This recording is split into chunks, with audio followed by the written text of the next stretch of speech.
الحمد لله رب العالمين. قال الله تعالى في القرآن المجيد: شهر رمضان الذي أنزل فيه القرآن صدق اللہ العظیم. سامعین محترم،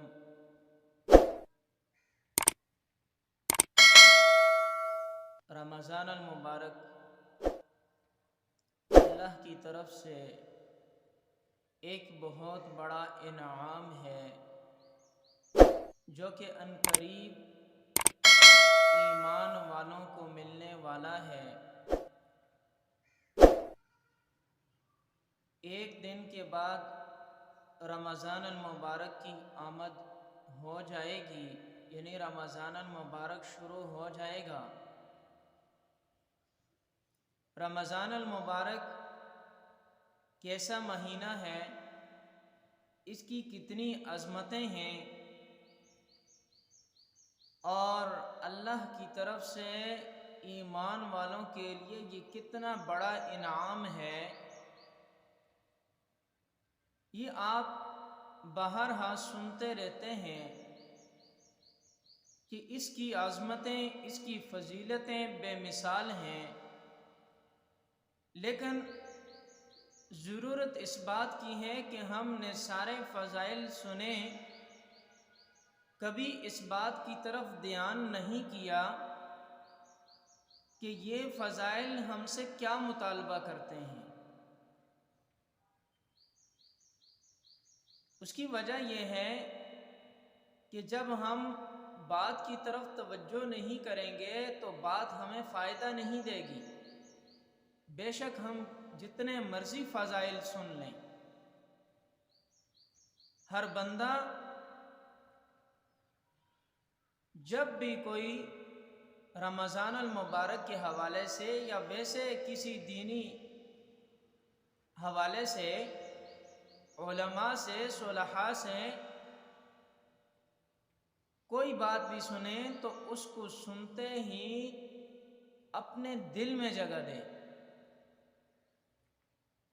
اور ظاہر سی بات ہے کہ جب دل سے بات کو سنا جائے گا تو وہ بات دل پہ اثر بھی کرے گی. لیکن اگر بات کو ایک بات سمجھ کر ایک کان سے سنا اور دوسرے کان سے نکالا تو اس سے فائدہ نہیں ہوگا. تو یاد رکھیں ایمان والو، رمضان المبارک اللہ کی طرف سے ایمان والوں کے لیے بہت بڑا انعام ہے، نعمت ہے. اور یاد رکھیں نعمت کی قدر انسان کو عموماً اسی وقت ہوتی ہے جب وہ نعمت اس کے پاس نہیں ہوتی. اس کو مثال سے واضح کرتا ہوں. انسان کے پاس اللہ نے صحیح سلامت جسم دیا، آنکھیں صحیح سلامت دیں، کان دیے، ناک دیا، پورا جسم صحیح سلامت دیا، صحت مند دیا. اب اس جسم میں سے کوئی بھی عضو مفلوج ہو جائے تو یاد رکھو پھر اس کی قدر آنی شروع ہو جاتی ہے. تو اس سے پہلے کہ وہ نعمت ہم سے چلی جائے، اس نعمت کے چلے جانے سے پہلے ہمیں اس نعمت کی قدر کرنے کی ضرورت ہے. چاہے وہ جسم کی نعمت ہے، چاہے دنیا کی کوئی بھی نعمت ہے اللہ کی طرف سے دی ہوئی. اور اسی طرح رمضان المبارک ایمان والوں کے لیے جو ایک بہت بڑا انعام ہے. کئی ایسے لوگ ہیں جو گزشتہ رمضان المبارک میں ہمارے ساتھ روزے رکھا کرتے تھے، سحری کے لیے اٹھتے تھے، افطار کرتے تھے، لیکن آج ہم جب دیکھتے ہیں تو وہ لوگ ہمیں نہیں مل رہے. یعنی وہ اس رمضان المبارک میں ہمارے پاس نہیں ہے۔ کیوں؟ وہ مر چکے ہیں، وہ اب دوبارہ نہیں آئیں گے۔ اللہ تعالیٰ نے ایک ہی موقع دیا ہے کہ میرے بندوں میں تمہیں دنیا میں بھیجتا ہوں، تم عبادت کرو، تم کچھ کر کے آؤ، کیونکہ آگے ایک بہت بڑا مشکل وقت آنے والا ہے۔ اس بات کو میں ایک آسان سی مثال سے سمجھا دیتا ہوں۔ دنیا کے اندر ہر شخص اپنے مشکل وقت کے لیے پیسے اکٹھے کرتے ہیں،